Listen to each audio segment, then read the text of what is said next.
message I want to share this morning is about that thing they are giving people here. I remember the first time I shared this message with us was in 2020 that I received this revelation on the 29th March 2020. And I shared this message about November, December last year. For those of you who watched it, I shared it with the same revelation I saw about a man who was looking like the most strongest man, and he was naked. He was looking like a white man with long hair. His body looks like a binding wire that they brought together. His body looks like wire. In fact, the way he's walking and doing his body, his back was just bending anyhow. If you remember, I shared this message alongside with that the man was busy saying this, that, oh, the Lord should come and blow the trumpet, that he wants to rule. The Lord should come and blow the trumpet, that he wants to rule. Again, I also share in that very vision about a man I saw on chain. He was on chain. You remember? The Lord talked about the man on chain that will be released. For those of you who have watched that message, at least this will remind you. I also share the second revelation about this thing, that they are giving people here this thing. You understand what it means? That was in the month of August last year, 2021. I was in a mission at Abuja to preach, where the Lord gave me this revelation and I shared it there. And within 2 weeks, I didn't see the message anymore.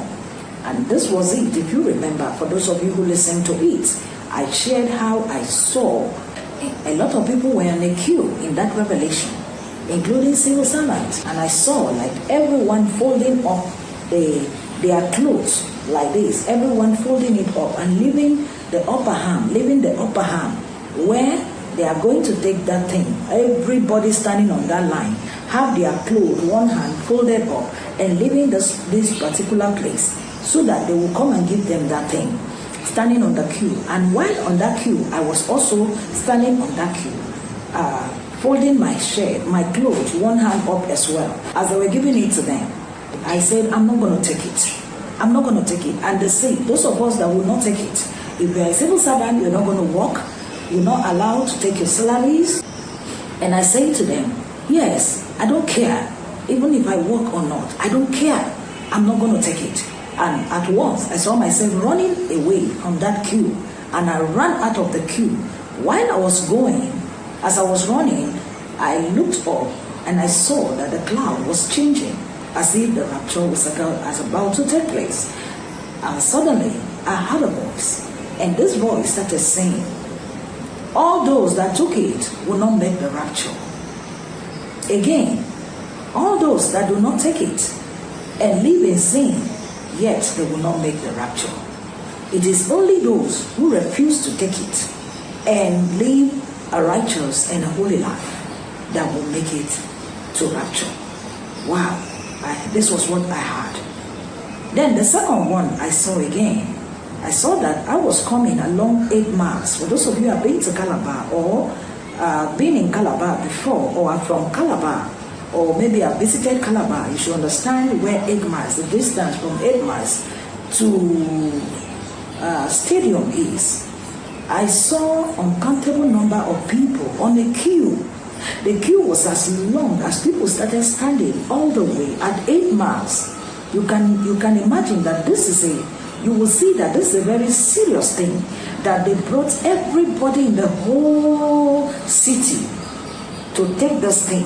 And the queue was so long that they compelled people all the way from 8 miles. I saw that the lineup started from there up to the stadium. People were standing on a queue. And at the same time, I saw the police. I saw the soldiers, the military men with their van and their guns, their ammunition. I saw them mandating people to take this thing. The whole place was like, I don't know, there was so much tension that very day in my dream that I saw, that if you don't take it, they may shoot you or you will not pass. And they made it compulsory that everyone has just one exit route. And if you do not take it, You can never pass. You can't do anything. So people were compelled to take this thing. And in that dream, I saw that I came there. It was a terrible thing. I shared that vision with us here. But yet, it didn't last up to 2 weeks. I didn't see the video anymore. So it was last week in my dream. I think that was on Monday. Last week, 23rd of May, this year, 2022. That I saw this particular vision that I'm about to share again with us. I was not able to share this because I went on a mission the Lord sent me in my dream, where He asked me to go and preach in the rural area. So while on our way going, a sister by name Rachel, she's a Deeper Life member from Lagos, she called me that morning and told me that this is the vision that she saw this morning, that it really terrifies her, that she saw a lot of Nigeria in diaspora. They wanted to come back. They couldn't allow them to pass, that the borders were closed until they mandated all of them to take this poison. And immediately when they finished taking it, they now opened the border. And those ones who are Christians, I think those ones who are Christian, that they know the consequence of taking that thing in the eye of God, they started crying bitterly. They were in tears. They were in pain. They were all weeping. They were all regretting and lamenting. So this was the revelation she told me. So when she said this, I just smiled, because I also had the same thing about a few days ago, before she called me and was telling me her own, which makes it a confirmation to what God have just shown to me. So this was what I saw. The Bible says in the book of 1 Thessalonians chapter 5, verse number 3, it said, "But when they shall say peace and safety, there cometh sudden destruction upon them like a woman in travail, and they shall not be able to escape." For some time now, you don't hear people talking about this thing anymore. It's as if they are forgotten. It's as if nothing is going to happen. People no longer talk about it. Like maybe you are walking on the streets, you hear people talking about it. Some talk about it as if they are not using it to make fun.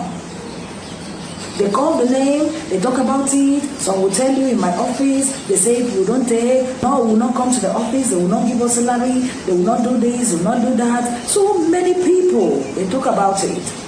And so many will be calling, please, is it right? I don't think I will take it. Where I go to look for a job, where they wanted to employ me, they said if I don't take it, I cannot work there.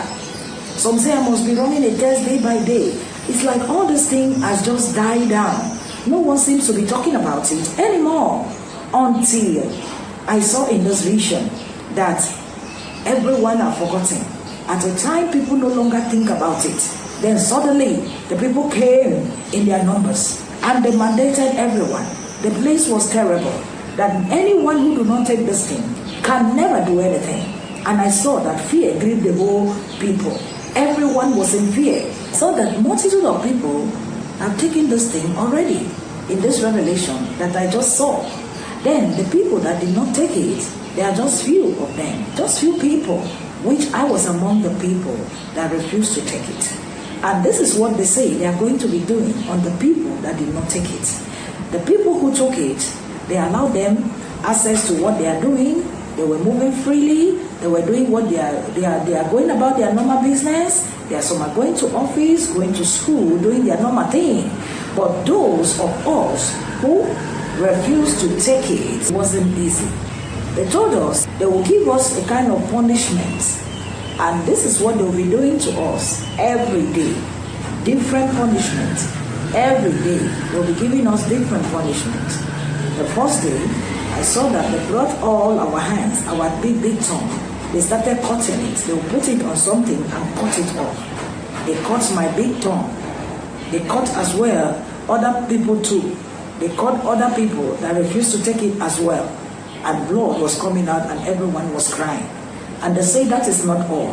That tomorrow, what they are going to do to us will be worse than that. That they'll be doing different, each day will be different punishment until we accept to take it. Just like the mark of the beast. I was like, God. But the joy in it is that I did not take it. I did not see myself take it. And the people that refuse to take it, they are just very few. Now listen, beloveds in Christ. Many of you have forgotten. The devil never give up.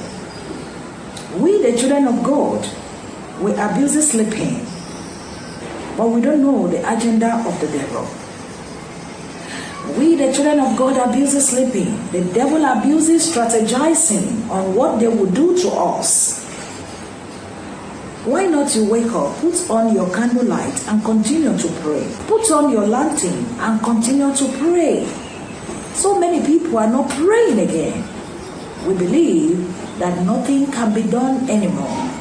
Let me tell you, just like the Bible said in 1 Thessalonians 5 verse 3, that when they shall say peace and safety, there cometh sudden destruction upon men like a woman in travail, and they will not be able to escape.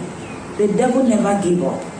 When you are praying, you say, devil, kill my enemy, die, die, die. Today you are killing enemy, tomorrow you are killing enemy. You can't be fighting with the enemy and be sleeping. The enemy may choose to relieve you just for a while, but the enemy never give up. Satan never give up his fight. Children of God, we don't need to give up. In as much as Satan never give up, children of God, we don't need to give up. Continue to fight until we win. I'd like to let you know today that it is not over until when it is over. This is the revelation. Please, be wise like a serpent. Be harmless as a dove. In the book of 1 Peter 5 verse number 8, it says, be vigilant, be sober. For your adversary, the devil, walketh about like a roaring lion. They are planning. They are strategizing. You may think everywhere is calm. You may think they have given up the fight about this thing. You may think they have given up, they will not do it again. But watch and see. They will take you by surprise. Let us always be ready. Keep your candlelight burning. Continue to pray. Be preaching in season and out of season, so that they will not take you unaware. May the Lord help us. In Jesus' name, amen.